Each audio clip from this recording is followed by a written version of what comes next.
शम्भो शिव शम्भो स्वयम्भो भो शम्भो शिव शम्भो स्वयम्भो भो शम्भो शिव शम्भो स्वयम्भो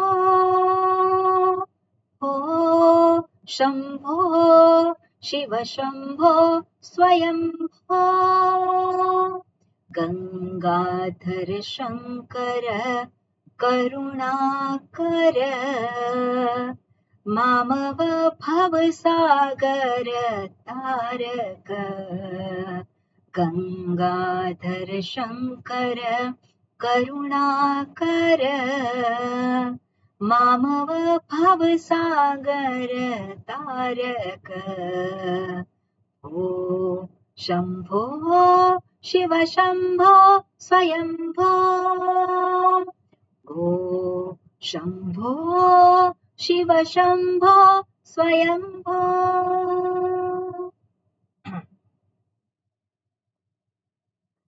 भो शम्भो शिव शम्भो स्वयम्भो भो शम्भो शिव शम्भो स्वयम्भो निर्गुण परब्रह्म स्वरूपः गमागमभूत प्रपञ्चरहित निर्गुण परब्रह्म स्वरूप गमागमभूत प्रपञ्चरहित निज गुह निहित नितान्त अनन्त निज गुह निहित नितान्त अनन्त आनन्द अतिशय अक्षय लिंग निज गुह निहित नितान्त अनन्त आनन्द अतिशय अक्षय लिंग भो शम्भो शिव शम्भो स्वयम्भो भो शम्भो शिव शम्भो स्वयम्भो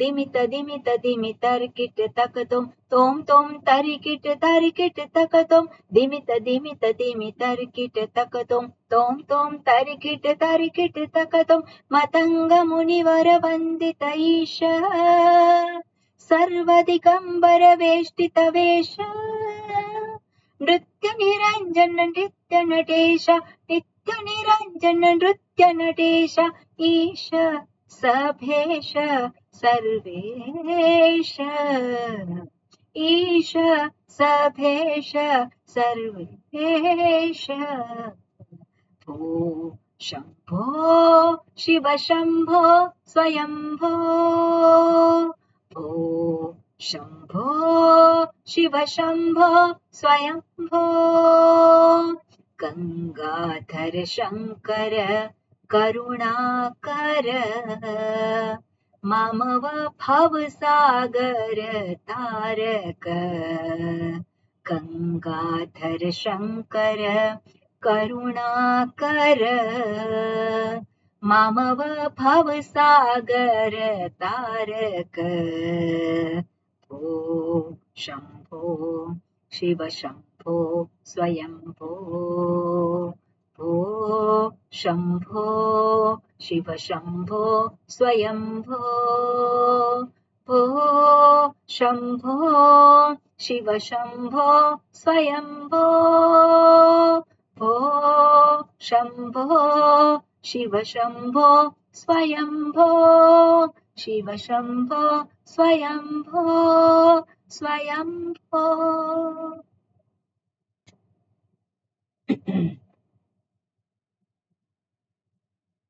ओम हरि ओम श्री गुरुभ्यो नमः हरि ओम ओम सहना भवतु सहनौ भुनक्तु सह वीर्यं करवावहै तेजस्विनावधीतमस्तु मा विद्विषावहै ओम शांति शांति शांति। शङ्करं शङ्कराचार्यं केशवं बादरायणं सूत्रभाष्यकृतौ वन्दे भगवन्तौ पुनः पुनः। ईश्वरो गुरुरात्मेति मूर्तिभेदविभागिने व्योमवद्व्याप्तदेहाय दक्षिणामूर्तये नमः। ओके, पहलो અને છેલ્લો શ્લોક કોણ બોલશે? બોલું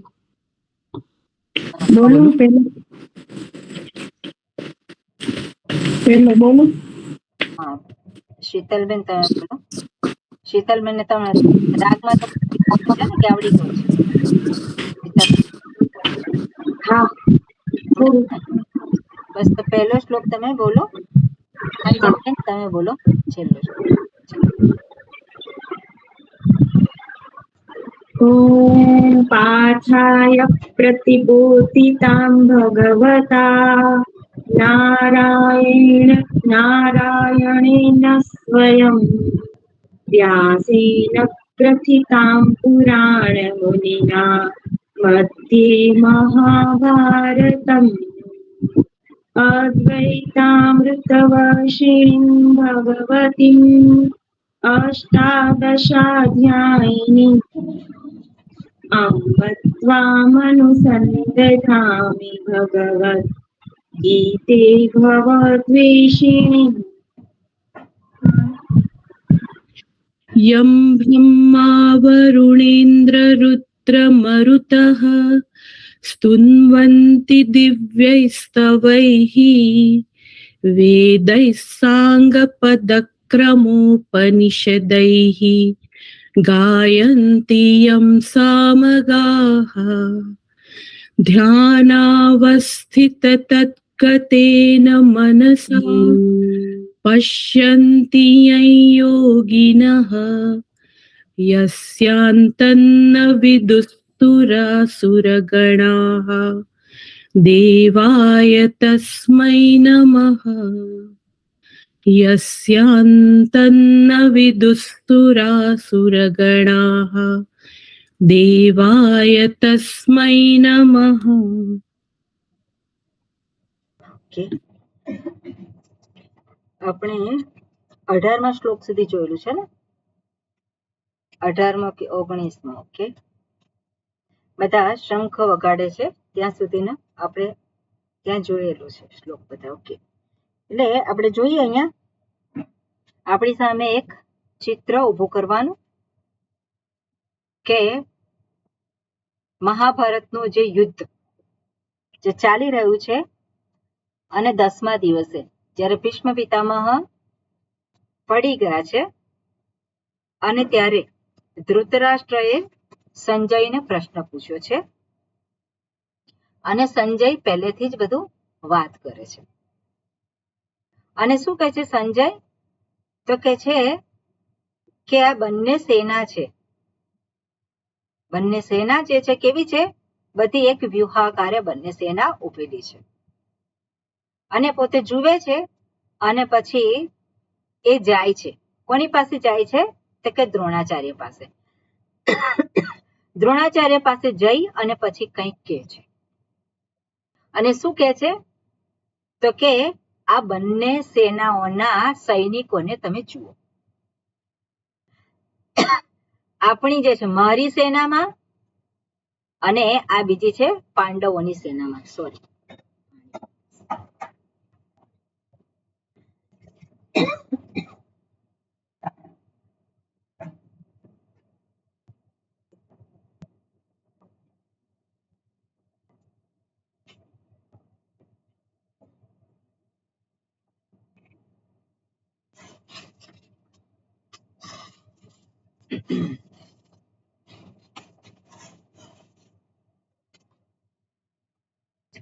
એટલે દુર્યોધન જે રજૂ કરે છે પોતાની વાત અને દુર્યોધનના મનની સ્થિતિને આપણે જોવાની છે.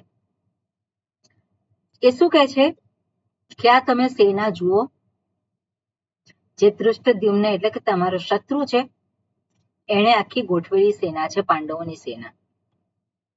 અને બધા કેટલા જે છે ત્યાં મોટા મોટા મહાશૂરાહા, મહેશ્વાસાહા, મહારથાહા બધા શબ્દોનો પ્રયોગ કરે છે. મોટા મોટા યોદ્ધાઓ છે, તમે એને જુઓ. સાથે સાથે કહે છે આપણી સેનામાં પણ જુઓ. પણ પોતાની સેનામાં જ્યારે ગણાવા જાય છે, જોવા જાય છે, તેને બહુ દેખાતા નથી. પોતાની સેનામાં જે યોદ્ધાઓ છે, જે શૂરવીર છે, એ શૂરવીરો જોવા જાય તેવા કોઈ દેખાતા નથી. પણ સામેની સેનામાં ભીમાર્જુન સમાયુધી, ભીમ અને અર્જુન જેવા ઘણા બધા એને જોવા મળે છે. એટલે આપણે જોયું હતું કે એના મનમાં એક દ્રષ્ટ ભય જે છે એને પ્રવેશ કરેલો છે દુર્યોધનના મનમાં. અને પછી આગળ નિરૂપણ આવે છે કે ભીષ્મ પિતામહે પોતાનો શંખ વગાડ્યો. અહીંયા શું છે?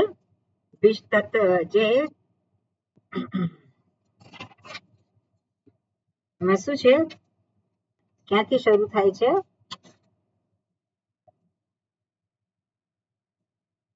તસ્ય સંજનયન હર્ષમ કુરુ વૃદ્ધ પિતામહ. તો આની અંદર આપણે જોયું હતું કે ઉત્સાહ ભરવા માટે. કોનામાં ઉત્સાહ ભરવા માટે? તો મેં કહ્યું હતું, અત્યારે મને યાદ આવે છે કે મેં જે કહ્યું હતું એ બરોબર નહોતું એ વખતે, કે દુર્યોધન ધૃતરાષ્ટ્રને કહે છે ધૃતરાષ્ટ્રમાં ઉત્સાહ, એવું નથી ત્યાં. અહીંયા જે છે તસ્ય સંજની હર્ષમ કુરુ વૃદ્ધ પિતામહ, એટલે પિતામહ છે, ભીષ્મ પિતામહ છે, એમણે જોયું કે આ દુર્યોધન જે છે એ હતોત્સાહી થઈ રહ્યો છે. એનામાં કોઈક પ્રકારનો ડર દેખાય છે ભીષ્મ પિતામહને. અને એ ડરને કારણે જો દુર્યોધન પાછો પડે કે મારે યુદ્ધ નથી કરવું, મારે સંધિ કરવી છે, તો એ વસ્તુ યોગ્ય નથી. એક પક્ષ એવો કહેવામાં આવે છે. એટલે ભીષ્મ પિતામહ એવું ઈચ્છતા નહોતા કે દુર્યોધન પાછો પડે, હવે યુદ્ધમાંથી પાછો જતો રહે. એટલા માટે ભીષ્મ પિતામહે દુર્યોધનમાં ઉત્સાહ ભરાય, કે ઉત્સાહ પ્રગટ થાય એટલા માટે એમણે શંખ ફૂંક્યો. બરાબર? એટલે અહીંયા જે છે આ શ્લોકમાં જે વાત કરી છે, કોનામાં ઉત્સાહ પ્રગટ કરવા માટે? દુર્યોધનમાં ઉત્સાહ પ્રગટ કરવા માટે ભીષ્મ પિતામહે શંખ ફૂંક્યો. અને બીજું એ આપણે જોઈ શકીએ કે ભીષ્મ પિતામહ જે છે એ સેનાપતિ છે, અને એમણે આ યુદ્ધની શરૂઆત કરવા માટે પોતે શંખ ફૂંક્યો છે. અને એમણે શંખ ફૂંક્યો એટલે બીજા બધાના પણ શંખ બધાએ ફૂંક્યા. અને એ બધા કોણ કોણ છે એ બધી આપણે ગયા વખતે વાત કરેલી હતી. બરાબર? એટલે બધાએ જે છે શંખ ફૂંક્યા. આ બધાએ શંખ ફૂંક્યા. પાંડવોની સેનામાં બધાએ શંખ ફૂંક્યા અને કૌરવોની સેનામાં પણ શંખ ફૂંકાયા. આ પાંડવોની સેનાના જે શંખ સાંભળ્યા અને પછી આગળ જે નિરૂપણ આવે છે એમાં કે છે કે હૃદયાની વ્યદારયત, એના હૃદય ચીરાઈ ગયું. કોનું હૃદય ચીરાઈ ગયું? જેને દ્રષ્ટ ભય લાગે છે તે. કોને દ્રષ્ટ ભય લાગે છે? દુર્યોધન. એટલે ગયા વખતે આપણે જોયું હતું કે દુર્યોધનને દ્રષ્ટ ભય છે, જ્યારે અર્જુનને કયો ભય છે? અદ્રષ્ટ ભય છે. અને અદ્રષ્ટ ભય કોનો હોય? જે અદ્રષ્ટ હોય એ. કોણ અદ્રષ્ટ છે? તો અદ્રષ્ટ એવા જે દ્રષ્ટ નથી. દૃષ્ટ કોને કહેવાય? કે જે આ જગતમાં જે છે એને દ્રષ્ટ કહેવાય. પણ અદ્રષ્ટ છે અર્થાત એને શાસ્ત્રનો ભય છે, એને ઈશ્વરનો ભય છે. બરાબર? એને પોતાનું જે કર્તવ્ય છે એ કર્તવ્યનો ભય છે. હું મારું કર્તવ્ય નહીં નિભાવું તે યોગ્ય ગણાશે નહીં. સમાજનો ભય છે, એક ખોટો દાખલો બેસશે. ખરું કે નહીં? જ્યારે દુર્યોધનને માટે કયો છે ભય? એને તો રાજ્ય જોઈએ છે, યેન કેન પ્રકારેણ. એટલે એને માત્ર જે ભય છે એ દ્રષ્ટ ભય છે. અને દ્રષ્ટ જે છે પેલો શંખનો બધો અવાજ ફૂંકાયો જોરથી, એમાં માત્ર શંખ નહીં પછી શું છે આગળ જે દર્શાવે છે કે ભેરી અને મૃદંગ ને બધું જ છે, બધું જ જોરથી એનો અવાજ જે છે એટલે તતઃ શંખાશ્ચ ભેર્યશ્ચ પણવાનક ગોમુખાહ અને સહસા એવ અભ્યંત સશબ્દ સ્તુમુલો ભવત. બરોબર, આપણે મને લાગ્યું ગઈ વખતે 12મા શ્લોક સુધી જોયું. 11 શ્લોક જ જોયા સ્વામીજી. Exactly, માં. પેલા આપણે સંધિ વ્યાકરણ કયા સુધી કર્યું છે? વ્યાકરણમાં ત્યાં સુધી આવ્યા હતા માં, આની અંદર આપણે 12મા સુધી જતા. બરોબર, હા, એટલે એવું હશે. એટલે આપણે જોઈએ કે દુર્યોધનની અંદર ઉત્સાહ પૂરવા માટે ભીષ્મ પિતામહે શંખ ફૂંક્યો. એમણે શંખ ફૂંક્યો એટલે આગળ શું આવે છે? સિંહનાદમ વિનદ્યોજય શંખન દધ્મો પ્રતાપવાન. ઓકે, આપણે જોવાનું છે. તો આપણે પહેલી લાઈન તો જોઈ, પણ સિંહનાદમ વિનદ્ય ઉચ્ચૈહિ શંખમ દધ્મો પ્રતાપવાન. તો પ્રતાપવાન નામનો જે શંખ જે છે, કોનો શંખ છે? તો કે ભીષ્મનો. તો ભીષ્મ ભીષ્મ પિતામહે પોતાનો પ્રતાપવાન નામનો શંખ જે છે એમણે શંખ એ ફૂંક્યો અને વિનદ્ય ઉચ્ચૈહિ, વિનદ્ય એટલે વગાડ્યો, ફૂંક્યો, અને ઉચ્ચૈહિ એટલે જોરથી, ઊંચા અવાજથી એને ફૂંક્યો. શંખન દધ્મૌ. ઓકે, વિનદ્ય, વિનદ્ય, સિંહનાદમ વિનદ્ય. વિનદ્ય એટલે ઉત્પન્ન કરવા માટે, વિનદ્ય હર્ષ ઉત્પન્ન કરવા, તસ્ય સંજનયન હર્ષમ, સંજયન એટલે ઉત્પન્ન કરવા માટે, અને સિંહનાદમ વિનદ્ય, વિનદ્ય એટલે જોરથી. તે વખતે આપણે જોયું હતું કે મોટી ગર્જના થાય એવી રીતે શંખને ભીષ્મ પિતામહે ફૂંક્યો અને એમના શંખનું નામ હતું પ્રતાપવાન. અને સિંહનાદમ, સિંહનાદમ વિનદ્યનું આ વિશેષણ છે. તો સિંહનાદમ જે છે શું છે? તો સિંહ જેવી મોટી ગર્જના કરે એવી ગર્જના, એવી કરી એમણે, અને એ રીતે પોતાનો શંખ ફૂંક્યો છે. ઓકે, કુરુવૃદ્ધ. કુરુવૃદ્ધ એટલે જે કુરુ વંશમાં વૃદ્ધ છે એ. અત્યારે કોણ છે કુરુ વંશમાં વૃદ્ધ? પિતામહ છે. એટલે ભીષ્મ પિતા માટે કુરુવૃદ્ધ એવું વિશેષણ છે. ઓકે, આગળનો શ્લોક છે, આપણે વાંચીએ બધા શ્લોકો. હવે જે છે આમાં વિશેષ કઈ જોવાનું નથી. ઓકે, 13મો શ્લોક જીગરભાઈ તમે વાંચજો. 14મો શ્લોક જયવિંદાબેન, પછી 15મો શ્લોક હેતલબેન વાંચશે, હેતલબેન. પછી 16મો શ્લોક અંજનાબેન, 17મો શ્લોક જે પ્રજ્ઞાબેન, 18મો શ્લોક કલ્પનાબેન. ઓકે, હાજી. તતઃ શંખાશ્ચ ભેર્યશ્ચ પણવાનક ગોમુખાહ સહસૈવાપ્યહન્યન્ત સશબ્દસ્તુમુલોऽભવत्. ततस्त्वैतैर्हयैर्युक्ते महति स्यन्दने स्थितौ माधवः पाण्डवश्चैव दिव्यौ शङ्खौ प्रदध्मतुः. पाञ्चजन्यं ऋषिकेशः देवदत्तं जनञ्जयः रौण्डं दद्मो महाशङ्खं भीमकर्मावृकोदरः. સરસ. માઇક ચાલુ કરજો અંજનાબેન. અનંતા વિજયમ રાજા કુંતીપુત્રો યુધિષ્ઠિરઃ નકુલસ્સહદેવશ્ચ સુઘોષમણિપુષ્પકૌ. काश्यश्च परमेश्वासः शिखण्डी च महारथः दृष्टद्युम्नो विराटश्च सात्यकिश्चापराजितः. દ્રુપદો દ્રૌપદેયાશ્ચ સર્વશ પૃથ્વીપતે સૌભદ્રશ્ચ મહાબાહુઃ શંખાન દધ્મુ પૃથક પૃથક. સૌભદ્રશ્ચ મહાબાહુઃ શંખાન દદ્મુઃ પૃથક પૃથક. બરાબર. ઓકે, બરોબર. હવે અહીંયા શું કહે છે? તતઃ શંખાશ્ચ ભેર્યશ્ચ પણવાનક ગોમુખાઃ સહસા એવ અભ્યંત સહ શબ્દઃ તુમુલો અભવત. શું કે છે? તતઃ એટલે ત્યારબાદ ભીષ્મ પિતામહે શંખ એમનો ફૂંક્યો, જોરથી એની ગર્જના કરી શંખની, એટલે કે જોરથી ફૂંક્યો. અને એના પછી શું છે? તો કે શંખાહા ચ. શંખાહા છે એટલે બીજા બધાએ પણ શંખ ફૂંક્યા. એટલું જ નહીં, શંખ હતા એટલું જ નહીં, પણ ભેર્યશ્ચ એટલે ભેરી. જ્યારે યુદ્ધ થતું હોય એની પૂર્વે બધામાં ઉત્સાહ પૂરવા માટે શું કરે? જોરથી પેલા નગારા વગાડે.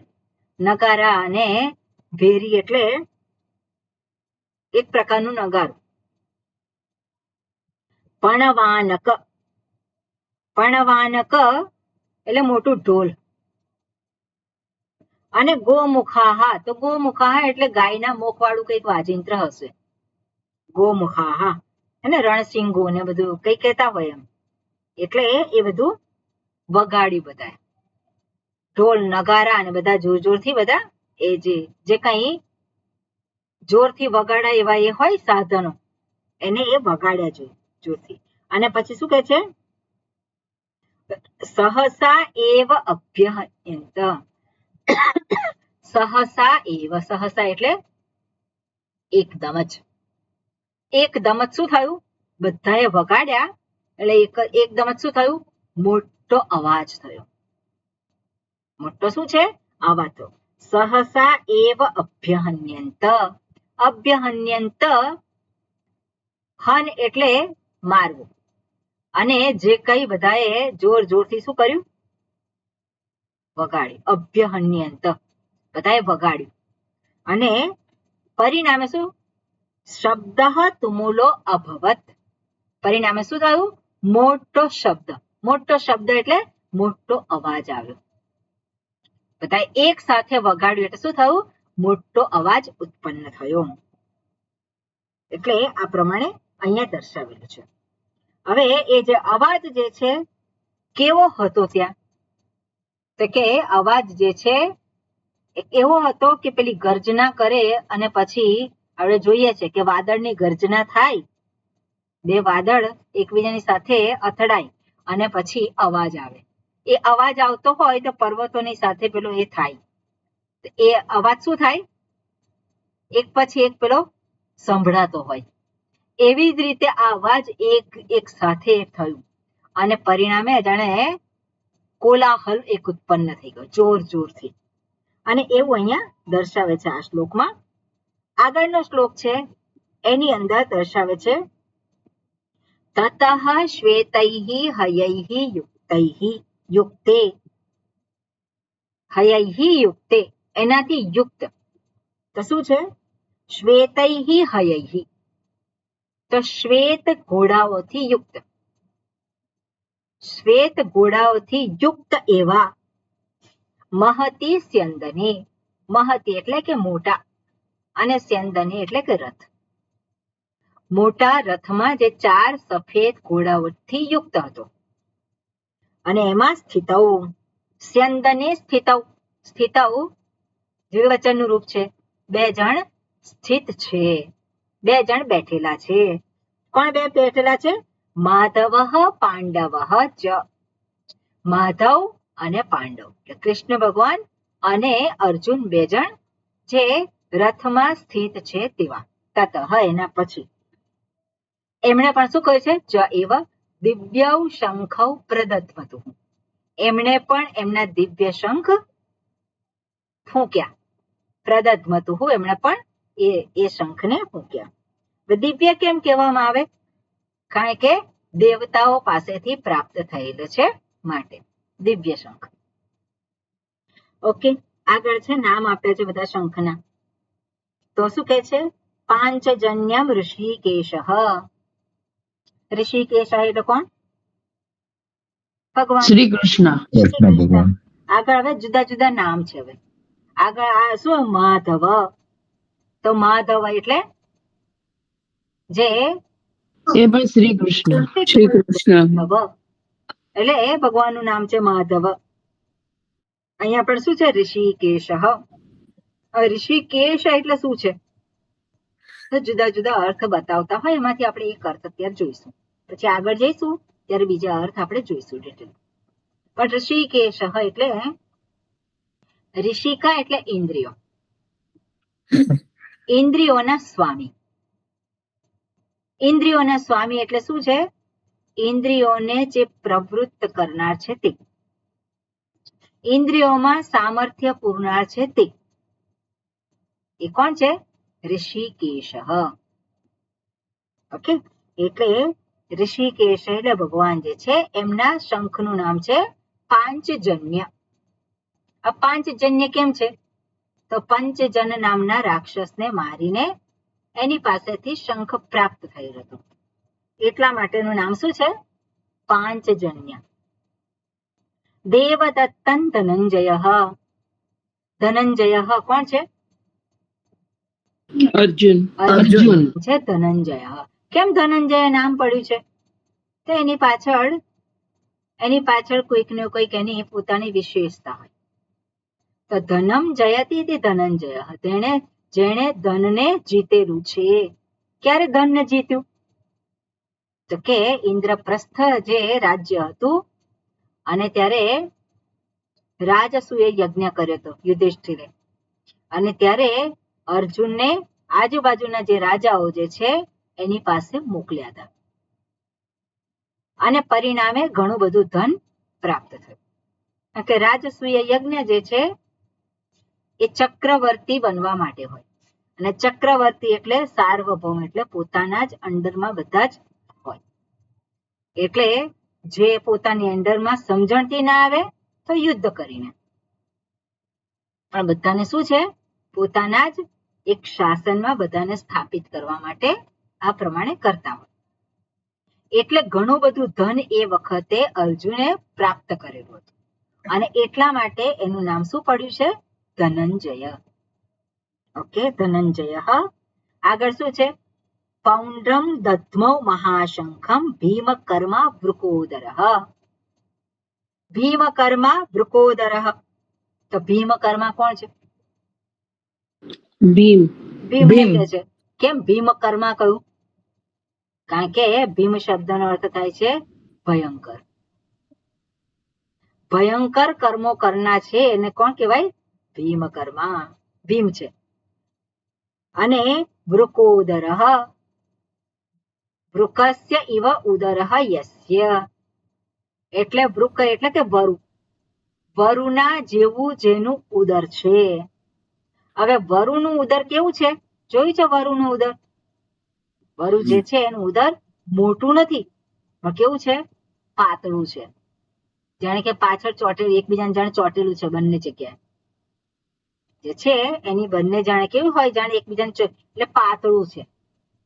પણ ખાય છે કેટલું? વરુ ખાય છે કેટલું? તો કે ખાધે જ રાખે, ખાધે જ રાખે, છતાં પેટ મોટું થાય. એવી રીતે ભીમ કેટલું ખાય? ઘણું બધું. જેટલું આપો એટલું ખા ખા કરે. જે આપે એટલું બધું હજમ થઈ જાય. એટલા માટે ને વૃકોદરઃ કહેવાય છે. એટલે ભીમ કર્મા વૃકોદરઃ. મોટું ખાય વધારે તો કામે મોટા કરે ને, એટલે પછી ભીમ કર્મા વૃકોદરઃ. અને એને પણ શંખ ફૂંક્યો છે. એના શંખનું નામ શું છે? પૌંડ્રમ. એટલે મને લાગે છે પૌંડ્ર નામના રાજાને હરાવ્યા હતા, અને પછી એની પાસેથી શંખ મળે. કઈક સ્ટોરી હશે આની પાછળ. એટલે પૌંડ્રમ દધ્મૌ. દધ્મૌ એટલે ફૂંક્યો. અને કેવો છે? મહાશંખમ. હવે ભીમનો શંખ હોય એટલે કેવો હોય? મોટો જ હોય. એટલા માટે કહ્યું છે મહાશંખ. એટલે મહાશંખ એટલે મોટા શંખને ભીમે ફૂંક્યો. અને અવાજ કેવો આવે એનો? નાનો તો ના જ આવે, મોટો જ હોય. અવાજ મોટો જ આવે. એટલે ભીમ કર્મ વૃકોદર. આગળ શું કે છે? બીજાનું છે. તો યુધિષ્ઠિર. યુધિષ્ઠિરે પણ શંખ ફૂંક્યો. એના શંખનું નામ શું છે? અનંત વિજયમ રાજા કુંતી પુત્રો. તો યુધિષ્ઠિર માટે વિશેષણ છે. શું છે? કુંતી પુત્ર. તો કુંતી પુત્ર કોણ છે? 5 છે. કુંતી પુત્ર 5 છે, 6 છે એકચ્યુઅલી તો, પણ અહીંયા શું છે? કોને દર્શાવે છે? કુંતી પુત્ર યુધિષ્ઠિર. અને કોણ છે? રાજા. ખરું ને? તે તો રાજા છે. રાજા અનંત વિજયમ. અનંત વિજયમ તેમના શંખનું નામ છે. એટલે વિજય કેવો છે? અનંત છે. અનંત વિજય અપાવનાર એવો શંખ. કેવી રીતે અપાવે? શંખ ફૂંકે અને પછી પોતે જ જીતતા હોય, વિજયી પોતે થતા હોય. એટલે અનંત વિજય. આ શંખ કેવી રીતે આ મળ્યો અને કોની પાસેથી, એ સ્ટોરી ખબર નથી. તમે એમાં કરજો ગૂગલમાં અથવા તે AI માં, એટલે તમને સ્ટોરી મળશે નહીં. બરોબર? ChatGPT કે ગમે તેમાં કશાક લખજો એટલે આવશે. આગળ કે છે નકુલઃ સહદેવશ્ચ સુઘોષ મણિપુષ્પકૌ. નકુલ અને સહદેવે પણ પોતાના સુઘોષ અને મણિપુષ્પક નામના શંખ વગાડ્યા. ઓકે, શંખ વગાડ્યા એ આપણે અંદર ઉમેરી દેવાનું હોય. ઓકે, આગળ શું કે છે? કાશ્યશ્ચ પરમેશ્વાસ. કાશી રાજાએ પણ પરમેશ્વાસ. પરમેશ્વાસ પરમ ઈશ્વાસ એટલે મોટા ધનુર્ધર. આપણે જોયું તો આ શબ્દો. મોટા એવા ધનુર્ધર જે છે એવા કાશી રાજાએ શંખ ફૂંક્યો. એટલું જ નહીં, બીજા જે છે, બીજા કોણ છે? શિખંડી. તો શિખંડીએ પણ પોતાનો શંખ ફૂંક્યો. કોણ છે શિખંડી માટે? મહારથ. મહારથી છે. એટલે યુદ્ધમાં બધું સામર્થ્ય દર્શાવતા હોય બધાનું. કેટલું કેટલું સામર્થ્ય છે. રથી હોય, અતિરથી હોય, મહારથી હોય. એને સામર્થ્ય જે હોય, જેનું જે લડવાનું, એને આધારે એને ટાઇટલ આપવામાં આવે. એટલે આપણે જોઈએ છે કે ભીમ જે છે તેવું કહેવામાં આવે છે એમનામાં બળ હતું. કેટલું હતું બળ? 10,000 હાથીઓનું. એવું કહેવામાં આવે છે ને, 10,000 હાથીઓનું બળ હતું. એટલે એ કેટલા લોકોને સાથે પહોંચી વળે? 10,000 હાથી છે. તો એવું જે બળ હતું. એટલે આ બધાની જે શું કહેવાય કે સામર્થ્ય જે છે, એ સામર્થ્યનો અહીંયા નિર્દેશ કરે છે. તો શિખંડી જે છે પણ કેવા છે? જેવા તેવા નહોતા, કેવા મહારથી હતા. એટલે એ મહારથ. ધૃષ્ટદ્યુમ્ન. ધૃષ્ટદ્યુમ્ન વિરાટ. તો ધૃષ્ટદ્યુમ્ન દ્રૌપદીનો ભાઈ અને વિરાટ એટલે વિરાટ રાજા. સાત્યકી અપરાજિત. સાત્યકી કૃષ્ણ ભગવાનનો સારથી છે અને સાત્યકી કહેવાય છે. સાત્યકી અપરાજિત. અપરાજિત જેને જીતી શકાય એવો નથી, એવો સાત્યકી જે છે એને પણ શંખ ફૂંક્યા. એટલે આ બધાએ શંખ ફૂંક્યા. ઓકે, પછી આગળ શું કે છે? દ્રુપદ દ્રૌપદેયાહ ચ. દ્રુપદનો પુત્ર દ્રુપદ દ્રૌપદેયા એટલે દ્રુપદ રાજાએ શંખ ફૂંક્યો અને દ્રૌપદેયાહ એટલે દ્રૌપદીના પુત્રો. દ્રૌપદીના કેટલા પુત્રો? 5 પુત્રો. 5 પુત્રોએ પણ શંખ ફૂંક્યો. સર્વશઃ પૃથ્વીપતે. સર્વશઃ એટલે બધા જ પ્રકારે. એટલે બધાના શંખ વાગ્યા. પૃથ્વીપતે સંબોધન છે. સંજય નિરૂપણ કરી રહ્યા છે અને ધૃતરાષ્ટ્રને બતાવે છે. એને કહે છે પૃથ્વીપતે. તમે કોણ છો? પૃથ્વીપતિ એટલે કે રાજા. અને પૃથ્વીપતે. ઓકે, એમાં વધારે કઈ જતા નથી આપણે, પણ આગળ શું કહે છે? સૌભદ્રઃ ચ મહાબાહુ શંખાન દદ્મુઃ પૃથક પૃથક. બધાએ જુદા જુદા પોતપોતાના શંખો ફૂંક્યા. સૌભદ્ર એટલે કોણ છે? સુભદ્રાનો પુત્ર. કોણ? સુભદ્રાનો પુત્ર, અર્જુનની પત્ની. અભિમન્યુ. એટલે અભિમન્યુ. અભિમન્યુએ પણ પોતાનો શંખ ફૂંક્યો. કોણ હતો એ? મહાબાહુ. કોણ છે? મહાબાહુ. અને મહાબાહુ, હવે મહાબાહુ કોને કહેવાય? જેના હાથ મહાન છે, જેના હાથ લાંબા છે. આપણે કહે છે ને કે એના લાંબા હાથ છે. તે લાંબા હાથ છે એટલે શું છે? એની લાંબી પહોંચ છે. આપણે તેવી રીતે ગણીએ છીએ ને, લાંબી પહોંચ છે, લાંબા હાથ છે. એટલે અર્જુનને પણ એવું કહેવામાં છે આજાન બાહુ. તો આજાન બાહુ એટલે શું? કે જેના હાથ ઘોટણ સુધી જતા હોય. ઘૂંટણ સુધી જતા હોય ને આજાન બાહુ. તો લાંબા હાથ છે એટલે શું છે? એનું સામર્થ્ય કંઈક વધારે છે, મહાબાહુ. ઓકે, એટલે મહાબાહુ અભિમન્યુ. અને આ બધાએ જ પોતપોતાના શંખ ફૂંક્યા, પૃથક પૃથક, એટલે જુદા જુદા બધાએ શંખ ફૂંક્યા. અને પરિણામે એક મોટો અવાજ થયો, એક કોલાહલ સંભળાયો. એટલે જે શંખ ફૂંકાયા અને પરિણામે શું થાય કે બધા અવાજ જે છે એક પછી એક પેલા ઘૂંટાતા હોય ને પડઘા પડતા હોય. એટલે પડઘા પડતા હોય પરિણામે અવાજ કેવો લાગે? મોટો અવાજ. અને એ હવે વાત કરે છે કે આ જે અવાજ જે છે પરિણામે શું થયું. ઓકે, એટલે આગળનો શ્લોક. હા, હર્ષાબેન. સઘોષો ધાત્ર રાષ્ટ્રાણામ હૃદયાની વ્યદારયત નભશ્ચ પૃથ્વીમ ચૈવ તુમૂલો વ્યનુનાદયન. એટલે સઘોષ, એ જે અવાજ જે થયો છે, સઘોષ એટલે સશબ્દ તુમુલ. એ સશબ્દ એટલે સઘોષ. અને કેવો હતો?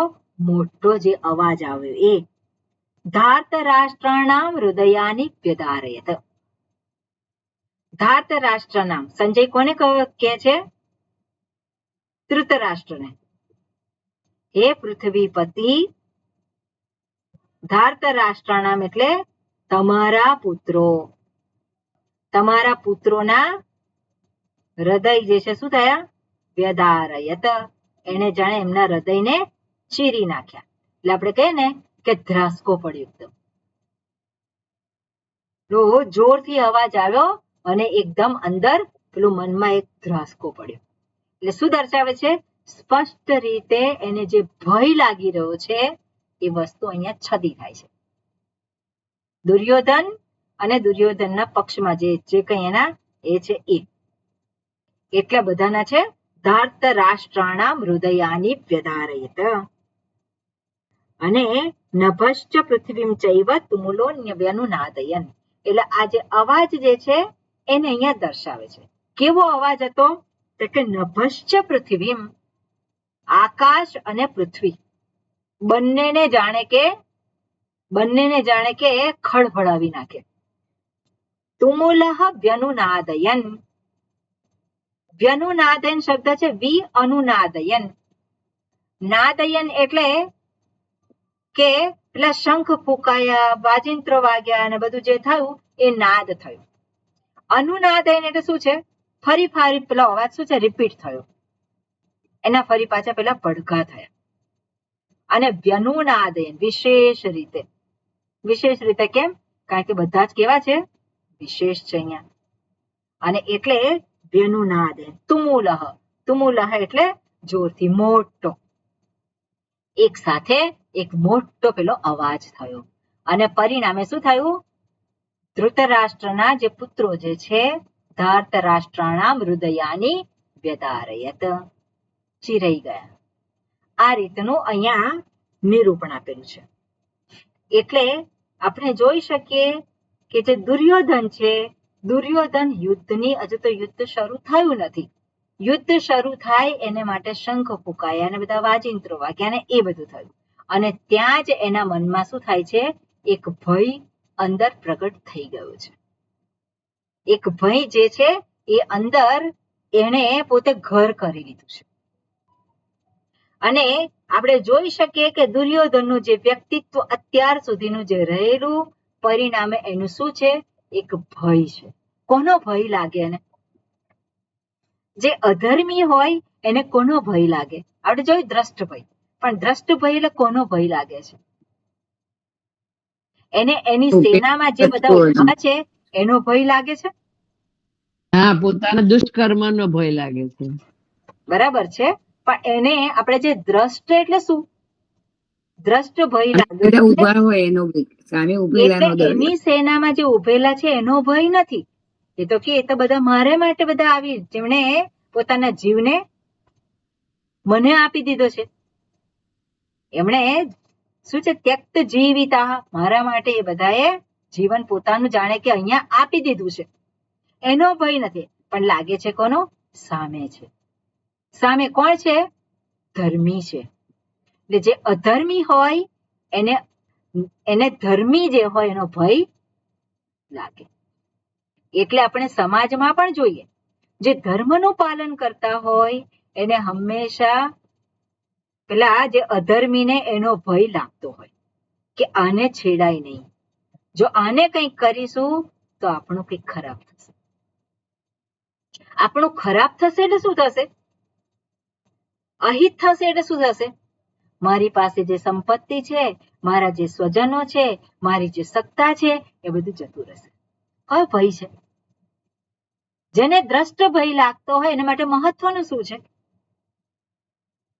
આ દુનિયાની જે કંઈ જે છે ભૌતિક સંપત્તિ છે એ જતી રહે એનો જ ભય લાગે ને.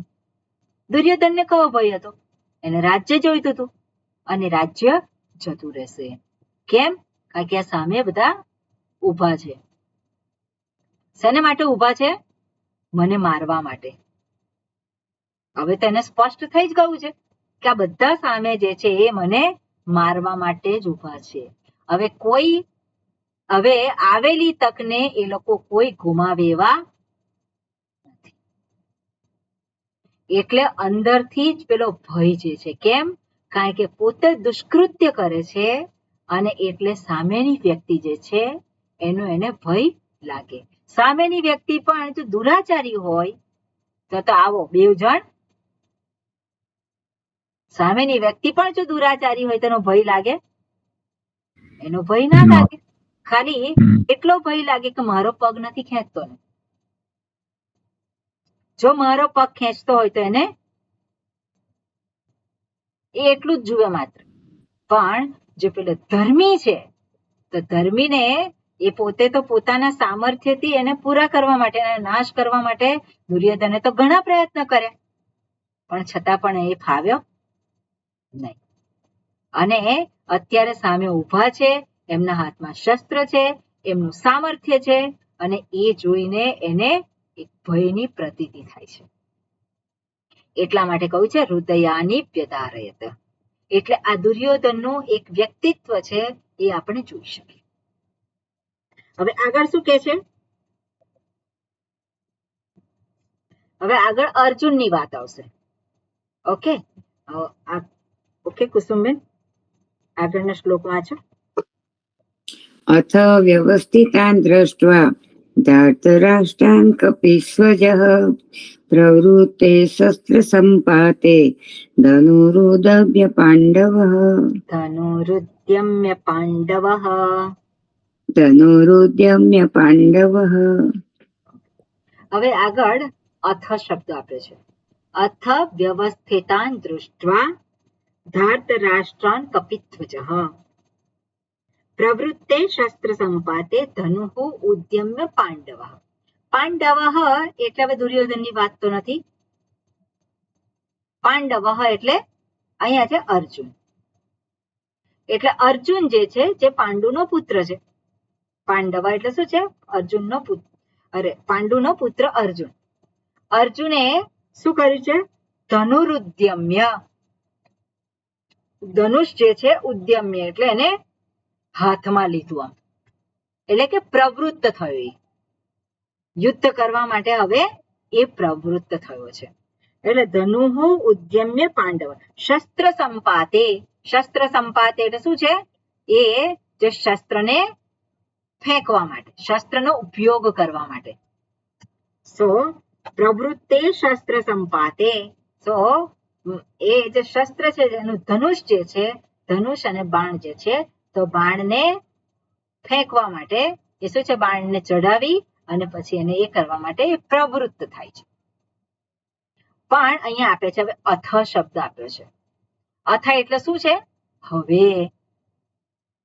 હવે અથવા અથ શબ્દનો અર્થ અમુક કે છે હવે મંગલાચરણ છે અહીંયા, કારણ કે ભગવાન આવ્યા છે.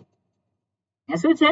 અથ વ્યવસ્થિતાન દૃષ્ટવા ધાર્તરાષ્ટ્રાન કપિધ્વજઃ.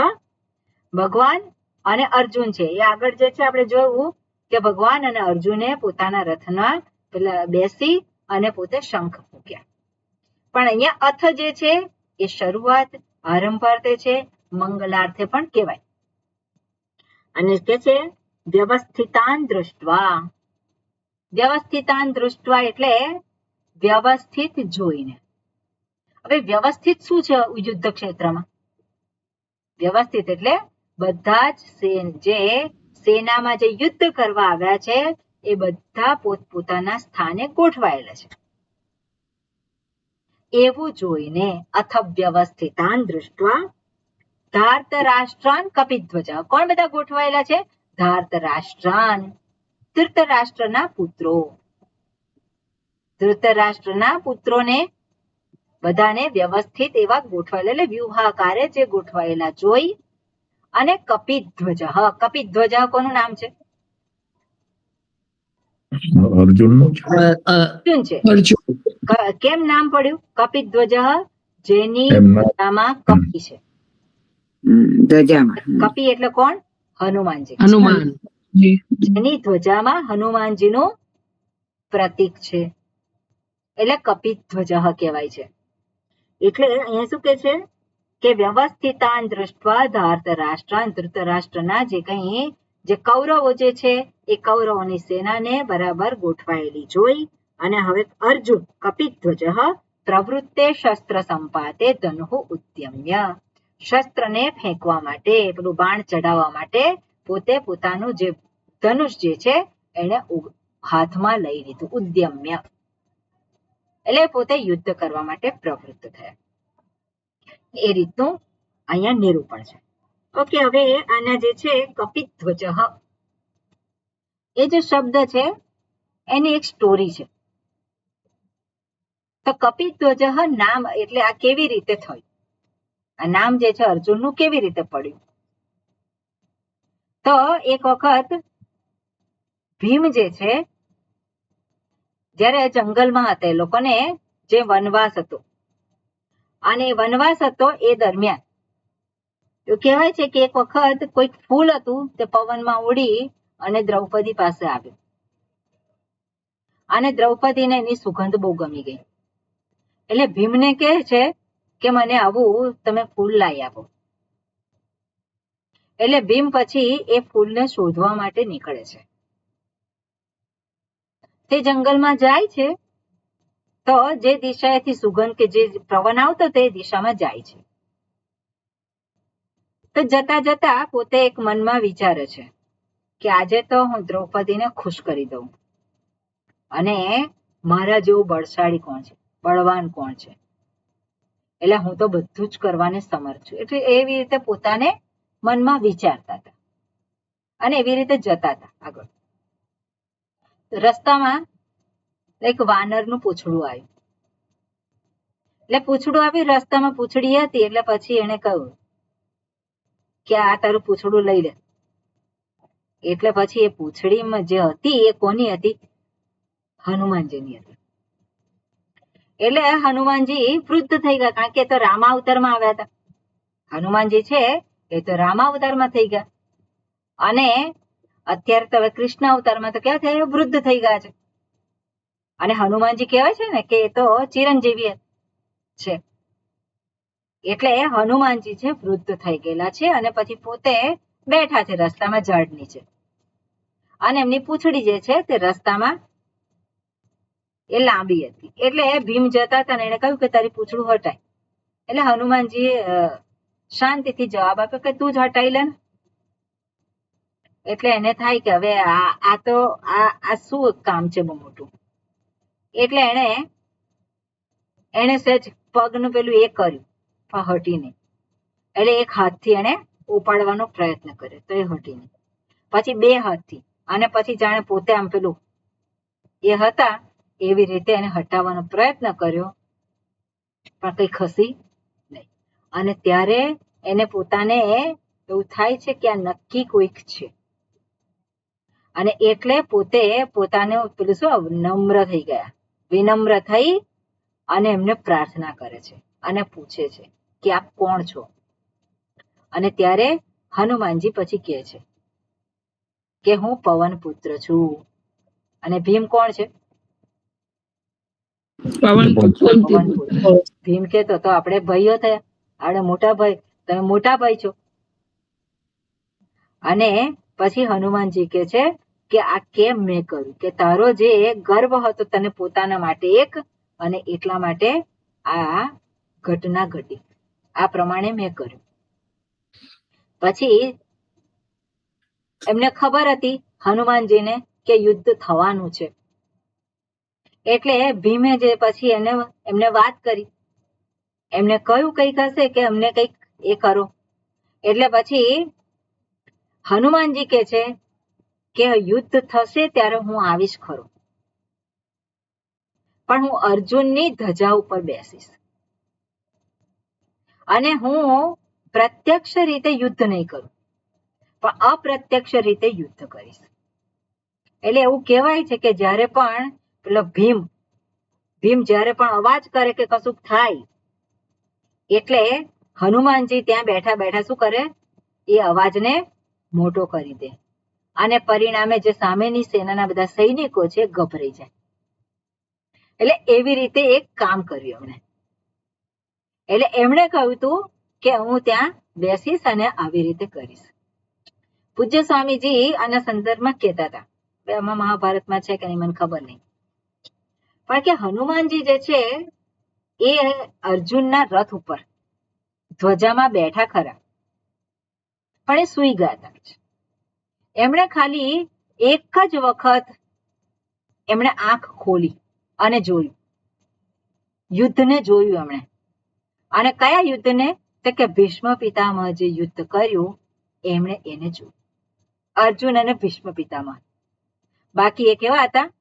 પડી રહ્યા હતા, આંખો બંધ રાખી અને જાણે કે સૂઈ ગયા હતા. એટલે કે યુદ્ધ જે છે ખરેખર યુદ્ધ કોના જેવું હોવું જોઈએ? તો કે ભીષ્મ પિતામહ યુદ્ધ કરે છે અને યુદ્ધ કહેવાય. બાકી બીજા બધા તો યુદ્ધ કરતા હોય તો એ કઈ યુદ્ધ નથી એમ. એટલે આ એમની સ્ટોરી છે આવી. અને જે હનુમાનજી જે છે ત્યાં બેઠા હતા. અને બીજું એવું પણ એક એ છે કે હનુમાનજી જ્યાં સુધી અર્જુનના રથ ઉપર એમની ધ્વજામાં બેઠા છે ત્યાં સુધી એ રથ જે છે એ રથ સલામત હતો. એટલે જ્યારે યુદ્ધ પૂરું થયું ત્યારે ભગવાન અર્જુનને કહે છે તું પહેલા ઉતર અને પછી હું ઉતરીશ. ભગવાનને તો કઈ કરી ના શકે, પણ અર્જુનને પહેલા ઉતાર્યા અને પછી ભગવાન પોતે ઉતરે અને પછી જે રથ હતો એ ભસ્મ થઈ ગયો, ભસ્મીભૂત થઈ ગયો. એટલે અર્જુને પૂછ્યું કે કેમ આવું છે? તે કે છે ઓલરેડી બધા જે છે ભીષ્મ પિતામહ, કર્ણ, એમણે જે દિવ્ય આયુધો ભેગા કર્યા હતા અને એમણે રથને સમાપ્ત કરવા માટે જે કંઈ પ્રયત્ન કર્યો હતો એનાથી તારો રથ જે છે સમાપ્ત થઈ ગયેલો જ હતો. પણ આ તો જે હનુમાનજી બેઠેલા હતા અને પરિણામે એની અસર ના થઈ, એની અસર થઈ નહીં અને પરિણામે એ રથ જે છે ટકી રહ્યો હતો. પણ જેવું યુદ્ધ પૂરું થયું એટલે હનુમાનજી પણ જતા રહ્યા અને ભગવાન પણ ઉતરી ગયા. એટલે રથ શું થયું? રથ ભસ્મ થઈ ગયો. એટલે અર્જુનના રથની આ વિશેષતા હતી. એટલા માટે જેના રથનું રક્ષણ કરનાર કોણ છે? સ્વયં હનુમાનજી છે. એટલા માટે એને કપિત ધ્વજઃ કહેવામાં આવે છે. ઓકે, એટલે કપિત ધ્વજ શબ્દને માટે છે. ઓકે, આગળ શું કે છે? પ્રવૃત્તે શસ્ત્ર સંપાતે ધનુઃ ઉદ્યમ્ય પાંડવ. ઓકે, આગળનો શ્લોક. હા સરોજબેન.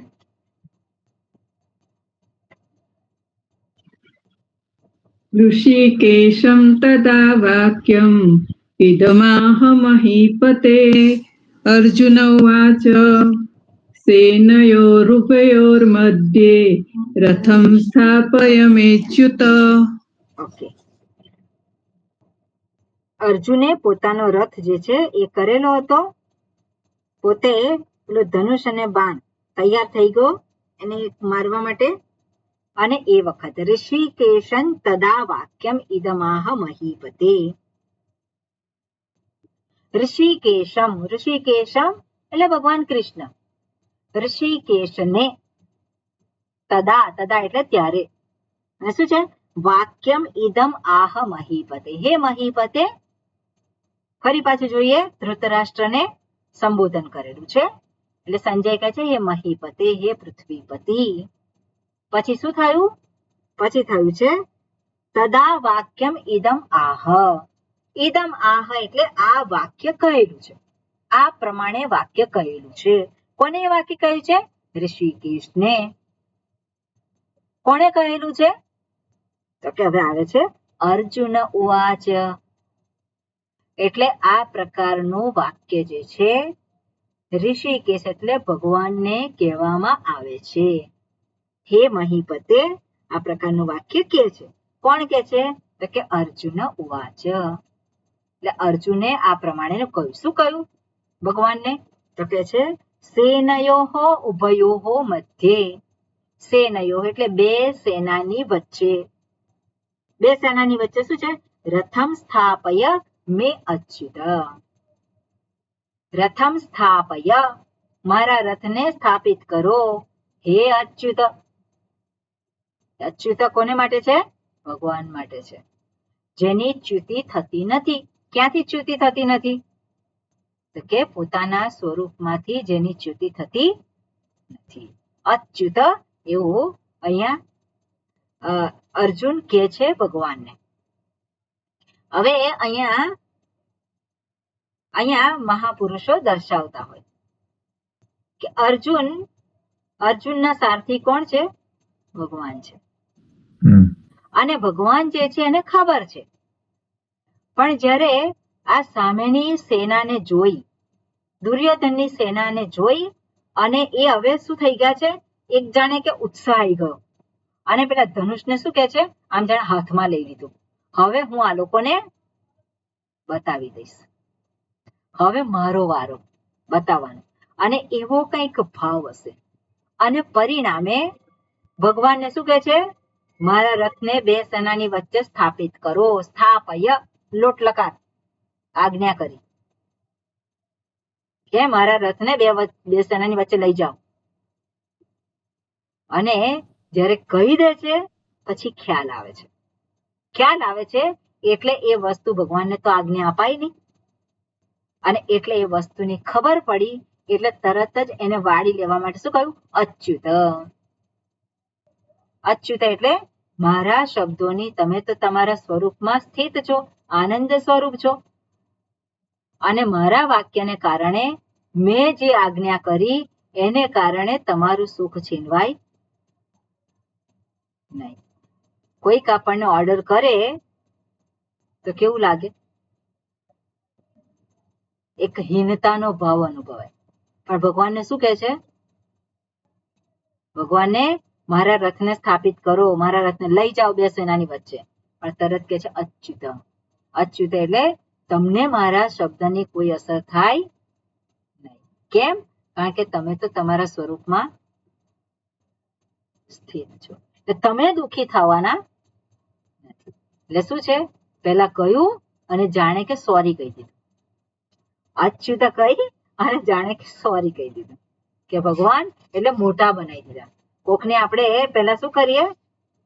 કે ને કે માથું કાપે અને પછી પાઘડી પહેરાવે. પણ એનો કઈ અર્થ ખરો? એ જે કહેવત છે એમાં તો કોઈ અર્થ નથી. પણ એકચ્યુઅલી અહીંયા શું કર્યું છે? અર્જુનને તો ભગવાનને માટે એવો ભાવ નથી કે સેવક છે, એના જેવો ભાવ નથી. એને માટે ભગવાન છે, પણ ભગવાનને ઓર્ડર ના અપાય છતાં પણ અપાઈ ગયો. કેમ? કારણ કે અંદર એની પરિસ્થિતિ શું હતી? અંદર સ્થિતિ એવી હતી કે હવે હું બધાને બતાવી દઈશ. જુસ્સો આવી ગયો, અને જુસ્સો આવ્યો પરિણામે એ ભાન ના રહ્યું કે હું શું બોલું છું. એટલે આવેશ આવી જાય ત્યારે જોવાનું છે કે વ્યક્તિને ભાન રહેતું કોણ સામે છે અને શું મારે કહેવાનું છે, કઈ રીતે કહેવાનું છે, એવું ભાન રહેતું નથી. અને અર્જુનની સ્થિતિ પણ એવી જ કંઈક થઈ છે. એટલે ભગવાન સામે હતા અને આપણી સામે ભગવાન આવે છે. આપણી સામે કોઈ સામાન્ય વ્યક્તિ હોય એટલે આપણને તો લાયસન્સ મળી જાય, ગમે તે હોય. એટલે શું છે અહીંયા દર્શાવે છે કે આવેશ જે છે એ કોઈ રીતે હિતકારી નથી.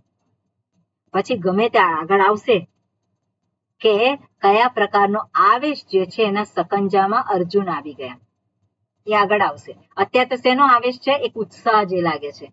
અત્યારે શેનો આવેશ છે? હું બધાને બતાવી દઉં. ઓકે, આગળ જશે શું કે છે આગળના શ્લોકમાં? હા, બેલાબેન. यावदेतान्निरीक्षेऽहं योद्धुकामन्वस्थित यावदेतान्निरीक्षेऽहं योद्धुकामानवस्थितान्. राइट सम? હા, બરોબર, બોલો. हाँ, कैर्म्या सह योद्धव्यम्. એક એક અક્ષર બોલવાનો, શબ્દ વાંચવાનો જ નથી. कैर्मया सह योद्धव्यम्. कैर्म्या सह योद्धव्यम् स्मिनरण समुद्यमे. રસીલાબેન, બોલો તમે. यावदेतानिरीक्षेऽहं योद्धव्यं कामानवस्थितान् योद्धुकामानवस्थितान् कैर्मया सह योद्धव्यम् अस्मिन् रणसमुद्ये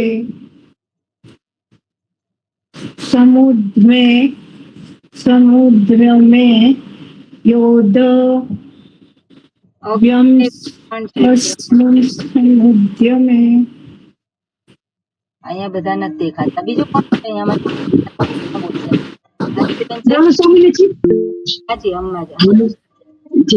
यावद्देतान्निरीक्षेऽहं योद्धुकामान् व्यवस्थितान् कैर्मया सह यावद्देतान्निरीक्षेऽहं योद्धुकामान् व्यवस्थितान् कैर्मया सह योद्धव्यम् अस्मिन् रणसमुद्यमे. પણ પેલી લાઈન નથી બોલ્યા, બરોબર? ઓકે, હા, જીગરભાઈ તમે બોલો. ચાલો. પ્રોબ્લેમ આવી ગયો કદાચ. यावदेतान्निरीक्षेऽहं योद्धुकामानवस्थितान् कैर्मया सह योद्धव्यम् अस्मिन् रणसमुद्यमे. આપણે ભગવદ્ ગીતાનું આપણે કરતા હોઈએ સ્વાધ્યાય, તો આપણે શ્લોકો બોલતા શીખવા જોઈએ. ઓકે, એટલે શ્લોકો શીખવાડે છે શ્રુતિબેન, ચેન્ટિંગ ચાલે છે, તેમના ક્લાસમાં જવું જોઈએ. જેને પણ ના આવડતું હોય એ લોકો એટેન્ડ કરવું જોઈએ. ઓકે, આપણે સ્વાધ્યાય કરતા હોય તો શ્લોક બોલતા તો આવડવું જોઈએ. ઓકે, શું કહ્યું છે અહીંયા? यावदेतान्निरीक्षेऽहं, એટલે અર્જુન કે છે હું બધાને જોવા માંગુ છું. યાવદ એટલે જેથી કરીને તમે મારા રથને બે સેનાની વચ્ચે ગોઠવો, જેથી કરીને હું બધાને જોઉં. નિરીક્ષેઅહમ યોદ્ધુકામાન અવસ્થિતાન. આ જે બધા ગોઠવાયેલા છે બધા યોદ્ધુકામાન એટલે યુદ્ધ કરવાની ઈચ્છા વાળા છે. અને યુદ્ધમાં કોણ, રણક્ષેત્રમાં કોણ આવવાનું છે? જેને યુદ્ધ કરવું છે એ જ આવવાના છે. એટલે યુદ્ધ કરવા વાળાઓ જે છે બધા એને જે ગોઠવાયેલા છે એને મારે જોવા છે. કૈર્મયા સહ યોદ્ધવ્યમ, કોની સાથે કોની સામે મારે લડવાનું છે એ અસ્મિન રણ સમુદ્યમે, આ જે રણક્ષેત્રમાં સામે બધા ઊભા છે એમાંથી કોની સામે કોની સાથે મારે યુદ્ધ કરવાનું છે એને હું જોઈ લઉં, એનું નિરીક્ષણ કરું. એવી કંઈક વાત કરે છે જેને આપણે નેક્સ્ટ ટાઈમ જોઈશું. ઓમ પૂર્ણમદઃ પૂર્ણમિદં પૂર્ણાત પૂર્ણમુદચ્યતે પૂર્ણસ્ય પૂર્ણમાદાય પૂર્ણમેવાવશિષ્યતે. ઓમ શાંતિ શાંતિ શાંતિ. હરિ ઓમ શ્રી ગુરુભ્યો નમઃ. હરિ ઓમ. હરિ ઓમ. હરિઓમ. હરિઓમ. હરિઓમ સખી. હરિઓમ. હરિઓમ.